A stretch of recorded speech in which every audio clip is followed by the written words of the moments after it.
They chained a 12-year-old to a bed and forced the child to eat cat food. This is absolutely unreal, and that's not all this mother and grandmother allegedly did. 35-year-old Amanda Gregorio, which was the child's mom, and 52-year-old Stacy Louder, which was the child's grandmother, are both from Exeter, Pennsylvania. They have reportedly been accused of severely neglecting and beating the helpless 12-year-old child that they were supposed to be looking after and caring for. The child was a female. The investigation into the abuse began in September of 2024. This was after the child was taken to the hospital with uncontrollable seizures.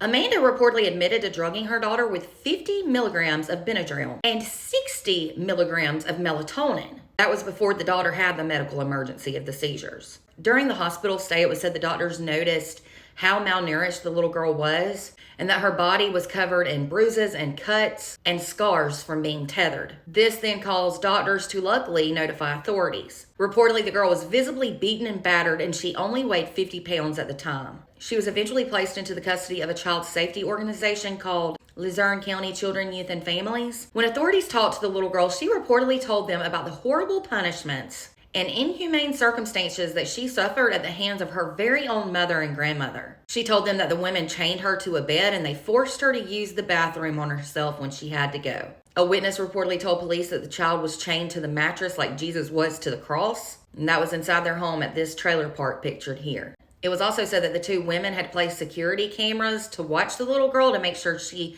never escaped her confinement. Another person who was familiar with the little girl's horrible living situation said that Amanda, the mother, admitted that she would force feed her daughter cat food. She admitted to this on a phone call, allegedly.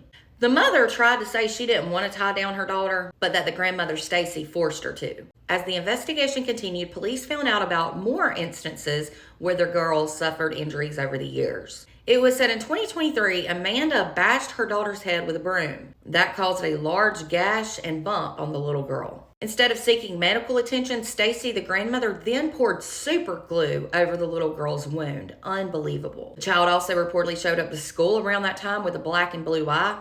She lied, though, and told her teacher she got hurt by walking into a wall. It was said shortly after that incident, the child was pulled from in-person classes and started to take classes online only, and that's when the abuse got worse. Reportedly, the child's pain and suffering dates back to several years ago, and that's awful to think she went so long going through this. Furthermore, her medical records show that she has been rushed to ERs with broken bones and fractures several times since the year 2017. Unbelievable. After an investigation that lasted 7 months, Amanda and Stacy were finally arrested on Monday night. They were both reportedly charged with aggravated assault of a victim less than 13, conspiracy, unlawful restraint, false imprisonment, endangering the welfare of children, recklessly endangering another person, simple assault, and tampering with evidence. Both women were taken to the Luzerne County Correctional Facility with their bails only set at $125,000. Really, it should have been way more than that. They are reportedly due back in court on May 6th. I hope that they get the maximum sentence possible and that they stay behind bars for a very, very long time. I'm just thankful they were finally caught, but I hate it took them so long to be caught because there's no telling what all that child went through. For more true crime, be sure to follow and subscribe over on YouTube.